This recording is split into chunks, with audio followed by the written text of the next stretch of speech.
सुंदर JD law education.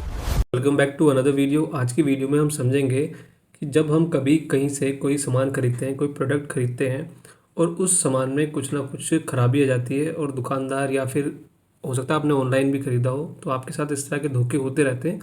तो ऐसे लोगों के खिलाफ आपको कैसे शिकायत करनी चाहिए, कंज्यूमर कोर्ट में कैसे केस फाइल करते हैं, कैसे कैसे चीज़ें, क्या क्या चीज़ें आपको रिलीफ मिल सकती है वहाँ से, इस वीडियो में आज हम पूरा जानेंगे एक एक अच्छे से स्टेप्स का। तो देखिए, आज के दिन जो हम सीखने वाले हैं, पहली बात देखिए जो आपका राइट है कि आपका राइट क्या, अगर आपके साथ अगर गलत होता है तो लीगल नोटिस कैसे भेजते हैं मैं पूरा बताऊंगा, छोटा सा लिख के कि कैसे आप लिख सकते हैं, कोई भी व्यक्ति लिख सकता है, और केस को कैसे आगे जो है प्रोसीड करना है, कैसे इसको कोर्ट के अंदर लेके जाना है, वो पूरा भी मैं इसके अंदर इस वीडियो में बताऊँगा। तो ये हमारी पूरी स्टेप बाय स्टेप पूरी गाइड रहेगी कि अगर आपको रिफ़ंड कैसे मिलेगा, प्रोडक्ट रिप्लेस कैसे होगा, अगर नहीं करता है वो दुकान वाला तो फिर आपको उसके खिलाफ कैसे केस करना है और फिर किस तरीके से अच्छी खासी कंपनसेशन कोर्ट से लेनी है। अब देखिए, कंज्यूमर बेसिकली है कौन, अंग्रेजी में कहते हैं हु इज़ अ कंज्यूमर। तो देखिए इसकी डेफिनेशन है a person who buys any goods और hires any service for consideration, मतलब कि पेमेंट। तो बेसिकली इसका मतलब है कोई भी इंसान जो पैसे देकर कोई गुड मतलब सामान खरीदता है या फिर सर्विस लेता है, ठीक है, सेवा खरीदता है, तो वो क्या है, कंज्यूमर है। मान लीजिए अगर आपने एजुकेशन ली है तो एक तरीके से सर्विस हो सकती है। आपने कोई मान लीजिए आपने साबुन खरीदा है तो वो एक प्रोडक्ट हो सकता है, गुड्स हो सकता है, ठीक है। तो ये, लेकिन उसके बदले क्या होना चाहिए, आपने पैसे देने होने चाहिए, फ्री वाली चीज़ें नहीं है, ठीक है ना। फ्री की अगर है तो फिर वो गुड्स और सर्विस में नहीं है। फिर इसका एग्जाम्पल समझते हैं। रोहन ने एक स्मार्ट टीवी खरीदा 40,000 रुपये में, लेकिन 2 दिन बाद ही टीवी की स्क्रीन खराब हो गई। देखिए यहाँ पे रोहन ने कर रहा है, देखिए सामान खरीदा है और 40,000 रुपये दे के खरीद रहा है, ठीक है। तो यही कंसिडरेशन अमाउंट है, पेमेंट है, ठीक है। तो आगे क्या होता है, शॉपकीपर ने रिप्लेसमेंट से मना कर दिया। इस केस में रोहन एक कंज्यूमर है और उसके पास लीगल राइट्स हैं। Rohan can take the shopkeeper to consumer court, ठीक है ना। तो वो क्योंकि उसने सामान खरीदा है, पैसे देके खरीदा है और जो कुछ ही दिन के अंदर वो प्रोडक्ट क्या है, ख़राब निकला, तो वो केस फाइल कर सकता है, ठीक है। डिफेक्टिव गुड्स मतलब ख़राब सामान।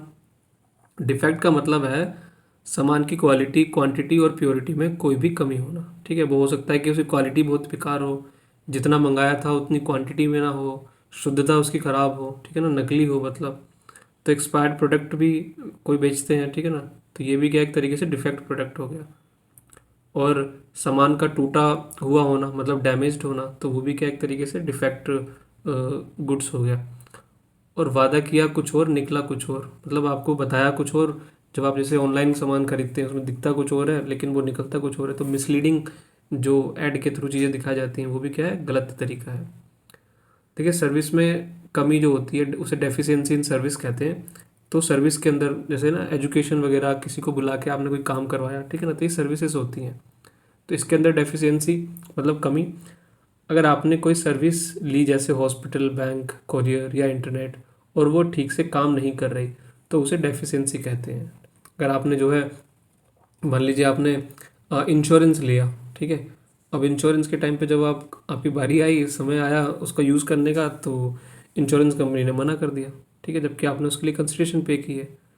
देखिए एग्जाम्पल समझते हैं। फ़्लाइट कैंसिल हो गई और रिफ़ंड नहीं मिला, ये भी हो सकता है। या आप सैलून गए, वहाँ पे आपके जो हेयर ट्रीटमेंट से जो है बाल क्या हुए, ख़राब हो गए, ठीक है। तो ये भी क्या है, एक तरीके से एग्जाम्पल है, ये सर्विस लेने के लिए गए थे।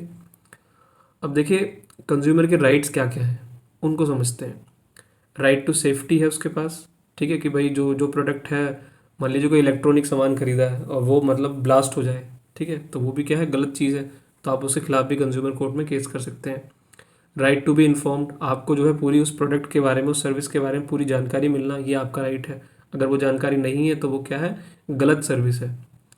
राइट टू चूज़, आपके पास देखिए उस सामान को, चीज़ों को चूज़ करने का, सिलेक्ट करने का जो है राइट है। राइट टू बी हर्ड, अगर आप मतलब अगर आप कोई चीज़ बताना चाहते हैं, ठीक है, आपकी कोई शिकायत है, तो वो भी जो है सुनने का, आप मतलब आपकी बातों को सुनने का भी आपका मतलब दूसरी जो कोर्ट है या जो जो कंपनी है या जो जो सेलर है वो आपकी बात को सुनेगा। तो आपका राइट टू बी हर्ड का भी राइट है। राइट टू रिड्रेसल, अगर आपके साथ जो चीज़ गलत हुई है तो आपको उसके लिए न्याय मिले, ये भी आपका अधिकार है, ठीक है। कंज्यूमर अवेयरनेस, भाई चीज़ों के बारे में जानकारी देना, मिलना, ये भी आपका क्या है, अधिकार है। अब देखिए, जब अगर हमें कोई भी केस अगर फाइल करना होता है तो उसमें क्या आता है कि प्रूफ को कलेक्ट करना ज़रूरी है, क्योंकि अगर आपके पास सबूत ही नहीं है तो फिर आपका केस ही नहीं बनता। तो कोर्ट में केस करने के लिए आपके पास एविडेंस होना बहुत ज़रूरी है। ओरिजिनल बिल, मान लीजिए जो भी सामान आपने खरीदा है तो उसका बिल, इनवॉइस, जो भी चीज़ें वो आप संभाल के रखें। फ़ोटोज़ ऑफ फॉल्टी प्रोडक्ट, जो चीज़ ख़राब निकली है उसकी जो है उस प्रोडक्ट का, मान लीजिए टूटा हुआ है तो फ़ोटो खींच लें, ठीक है। जो भी मिसिंग भी है तब भी जैसे अमेज़ोन वगैरह से खरीदते हैं, फ्लिपकार्ट से खरीदते हैं, तो वो हमेशा कहते हैं कि भाई ठीक है आप अपने उसका फ़ोटो खींच के भेज दो, ठीक है। तो इस तरीके से आपको भी चीज़ों की फ़ोटो रखनी है। Always keep your receipt safe, bill के बिना देखिए केस क्या है, मुश्किल हो जाता है, तो जितने जो उसकी रसीदें हैं उनको संभाल के ज़रूर रखें। दूसरा स्टेप है कॉन्टैक्ट द सेलर, जिससे आपने सामान खरीदा है उसको कॉन्टैक्ट करें। सबसे पहले सेलर या कंपनी का जो उसके जो कस्टमर केयर होते हैं उनको फ़ोन करें, ईमेल लिखें। ईमेल लिखना ज़्यादा बेस्ट है क्योंकि आपके पास लिखित में एक सबूत रहेगा। टिप है देखिए, ईमेल भेजना सबसे बेस्ट है क्योंकि उसका रिटर्न प्रूफ रहता है। जैसे मैंने अभी कहा, अगर वो 7 से 10 दिन में रिप्लाई नहीं देते हैं या सोल्यूशन नहीं निकालते हैं तो अगला स्टेप आपको लेना पड़ेगा, ठीक है ना, आप बैठे नहीं रह सकते। अब देखिए अगला स्टेप क्या है, लीगल नोटिस भेजना। तो आपको लीगल नोटिस भेजना है, मैं बताऊंगा अभी कैसे भेजा जाता है। लीगल नोटिस एक फॉर्मल वार्निंग है जिसमें आप कंपनी को बताते हैं कि अगर वो आपका नुकसान पूरा नहीं करेंगे तो आप कोर्ट चले जाएंगे, ठीक है। तो आप उसके अंदर लीगल नोटिस में बताते हैं कि भाई ये सामान था, इस डेट को खरीदा था और इसमें ये दिक्कत निकली, इतने दिन देता हूँ, बदल दो, नहीं तो मैं कोर्ट में जाके केस कर दूंगा, ठीक है ना। You can send this notice your self और थ्रू अ लॉयर, तो आप खुद से भी लिख सकते हैं, मैं बताता हूँ कैसे लिखते हैं, और आप चाहें तो किसी एडवोकेट के थ्रू भी करा सकते हैं।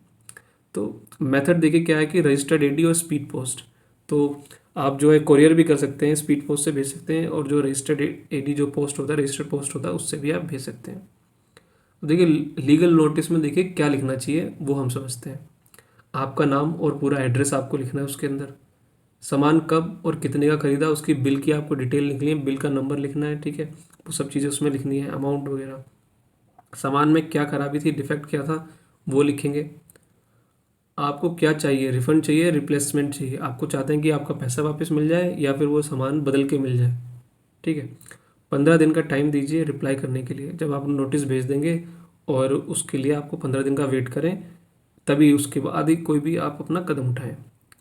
अब देखिए मैंने जैसे कहा कि मैं आपको लीगल नोटिस बताता हूँ कैसे लिखते हैं। सिंपल, बहुत ही ईजी है। आप लिखेंगे टू मैनेजर, ठीक है, कंपनी का नाम लिख सकते हैं, या कंपनी का नाम लिख सकते हैं कि भाई XYZ private limited through it's director, managing director, ठीक है, इस तरीके से लिख सकते हैं। और सब्जेक्ट लिखेंगे भाई नोटिस रिगार्डिंग डिफेक्टिव प्रोडक्ट, तो प्रोडक्ट का यहाँ पे नाम लिख देंगे, ठीक है। मोबाइल खरीदा, मोबाइल का नाम लिख देंगे कि भाई जो भी आपने खरीदा है, आईफोन है, ठीक है, तो वो लिख सकते हैं। फिर लिखेंगे सर मैडम, मैंने आपकी शॉप से जिस डेट को लिया प्रोडक्ट खरीदा, तो प्रोडक्ट का नाम लिखेंगे। इसका बिल नंबर, तो बिल का नंबर लिखेंगे। ये प्रोडक्ट ठीक से काम नहीं कर रहा, मैंने कस्टमर केयर को बताया पर कोई हेल्प नहीं मिली, कृपया इसे 15 दिन में रिप्लेस करें या मेरा रिफंड दें, वरना मैं कंज्यूमर कोर्ट में केस फाइल कर दूंगा। देखो कितना, बस इसमें बहुत ज़्यादा बातें लिखने की ज़रूरत नहीं है, छोटी सी चीज़ है और ये बहुत ही बढ़िया तरीका है, शॉर्ट में और संक्षेप में आपने चीज़ें अपनी बता दी, और लास्ट में अपना नाम लिख देना है, ठीक है। उसमें साइन जरूर कर दें, डेट डाल दें। अब देखिए 15 दिन का जो इंतज़ार है वो करना चाहिए।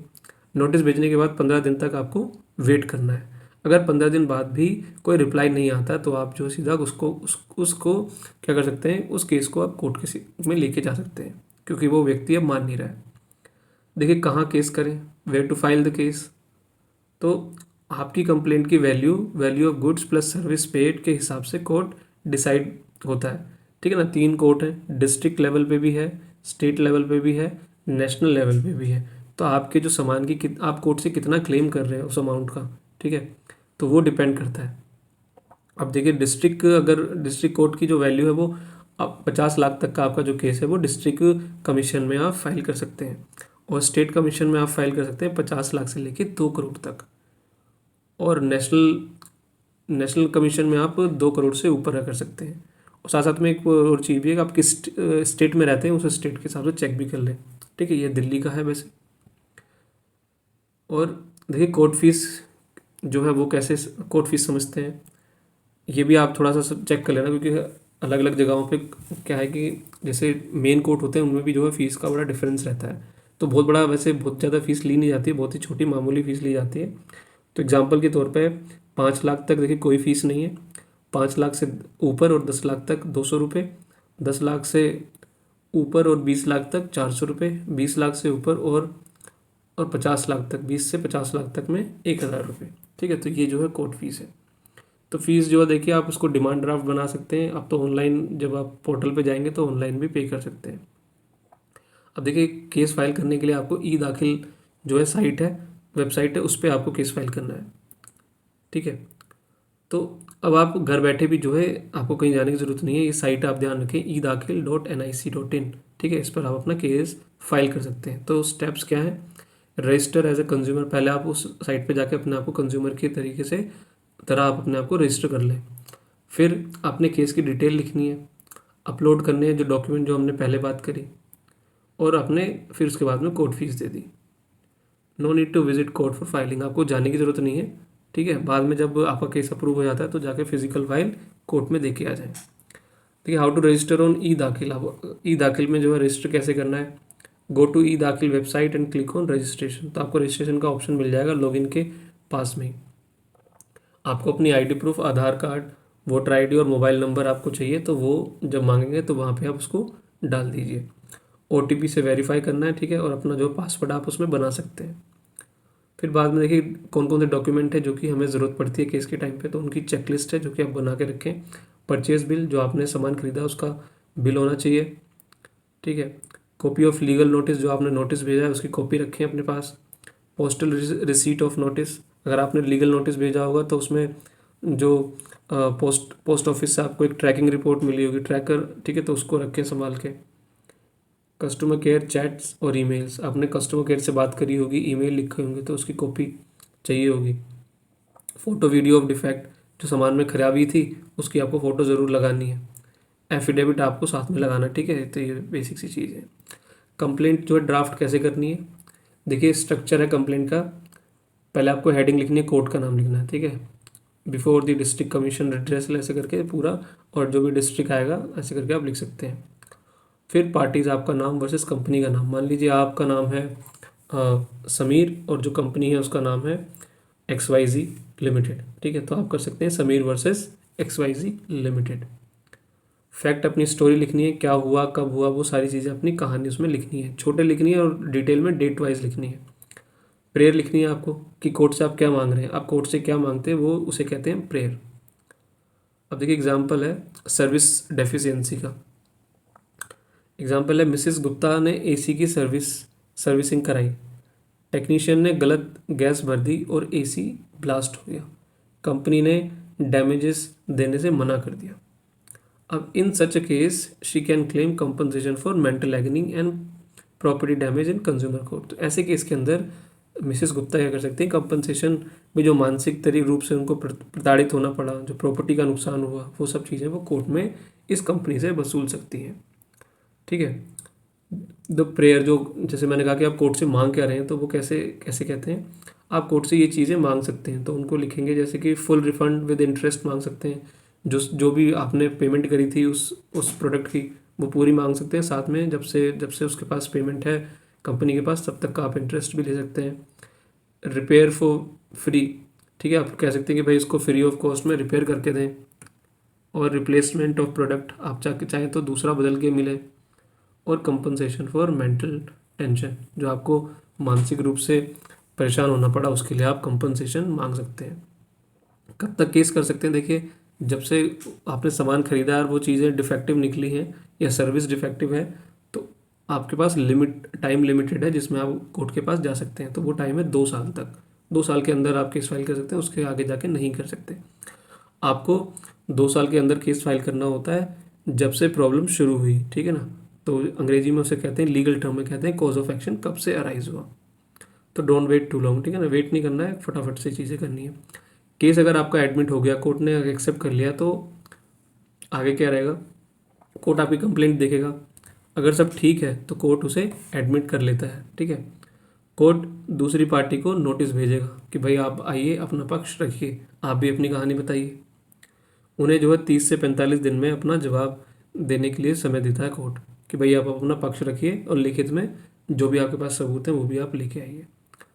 देखिए, मीडिएशन जो है, कहते हैं कि जो है सेटलमेंट कराना, ताकि जो है लड़ाई झगड़े फटाफट से जो है कोर्ट जो है उनको सेटल करा दे, ताकि आपको लंबे टाइम तक वेट ना करना पड़े, दोनों पार्टी आपस में समझौता कर लें एक तरीके से, तो वो सबसे बढ़िया सोल्यूशन होता है। तो नए लॉ के हिसाब से कोर्ट आपको मीडिएशन का ऑप्शन देता है। कोर्ट कहेगा कि भाई एक बार आप बैठ के बात कर लीजिए, लड़के को क्या फ़ायदा है, ठीक है। तो यहाँ दोनों पार्टीज़ मिलकर कॉम्प्रोमाइज़ कर सकती हैं, इसमें कोई एक्स्ट्रा फीस नहीं लगती और केस जल्दी सॉल्व हो जाता है। कोर्ट का फैसला जो होता है, देखिए जो फाइनल ऑर्डर रहता है, दोनों पार्टीज़ की बात सुनने और प्रूफ देखने के बाद कोर्ट अपना ऑर्डर देता है कि वैसे कोर्ट को क्या लगा कि आपने जो केस फाइल किया वो सही है या नहीं है। अगर आप जीत गए तो कंपनी को ऑर्डर फॉलो करना पड़ेगा, रिफंड मांगे तो रिफंड मिलेगा, रिप्लेस मांगा रिप्लेस मिलेगा, फाइन है तो फाइन भी लगेगा। If they don't follow the order they can face heavy penalty. अगर वो उस ऑर्डर को का पालन नहीं करते हैं तो उनके ऊपर कोर्ट अच्छी खासी पेनल्टी लगा सकता है। अगर आप ऑर्डर से खुश नहीं हैं, मान लीजिए आपको लगा कि आपने जो है 50,000 मांगे थे या 50 लाख मांगे थे और आपको मिल गए सिर्फ 20-25 हज़ार ही, ठीक है, या और भी बहुत सारी दिक्कतें हो सकती हैं उस ऑर्डर के अंदर, तो आपको क्या करना चाहिए? तो आप क्या कर सकते हैं, आप अपील फाइल कर सकते हैं, ठीक है। अगर डिस्ट्रिक्ट कोर्ट में है तो आप उसको स्टेट में जाके स्टेट कमीशन के सामने कर सकते हैं, स्टेट कमीशन में है तो आप नेशनल कमीशन में उसकी अपील कर सकते हैं। तो डिस्ट्रिक्ट ऑर्डर के खिलाफ क्या करनी है, स्टेट कमीशन में, और स्टेट के ऑर्डर के खिलाफ करनी है आपको नेशनल कमीशन में, और नेशनल ऑर्डर के खिलाफ आपको कहाँ जाना है, सुप्रीम कोर्ट ऑफ इंडिया, ठीक है ना। तो बेसिक सा है। अपील फाइल करने के लिए देखिए आपको 30 से 45 दिन का लिमिट होता है, तो उसका ध्यान रखना है। तो फटाफट से करना है, ज़्यादा समय लगाना नहीं है, थोड़ा सा टाइम ज़्यादा भी होता है वैसे। आपको एक चेकलिस्ट है जो कि ध्यान में रखनी है, वो है कि बिल और प्रूफ जो है अपने पास ज़रूर रखें। ईमेल कस्टमर केयर का जो कॉन्टैक्ट है, ठीक है, जो ईमेल भेजे कॉन्टैक्ट करा था उसकी डिटेल रखें। 15 दिन का जो लीगल नोटिस था वो रखें, ठीक है। ई दाखिल पर अपना केस फाइल करना है, और कोर्ट हियरिंग जो अटेंड करनी है जब जब सुनवाई होगी केस की, और गेट योर जस्टिस फाइनली, ठीक है। तो कोई क्वेश्चन आपका ज़रूर कमेंट में लिखें, तो मैं उसका आंसर ज़रूर करूँगा।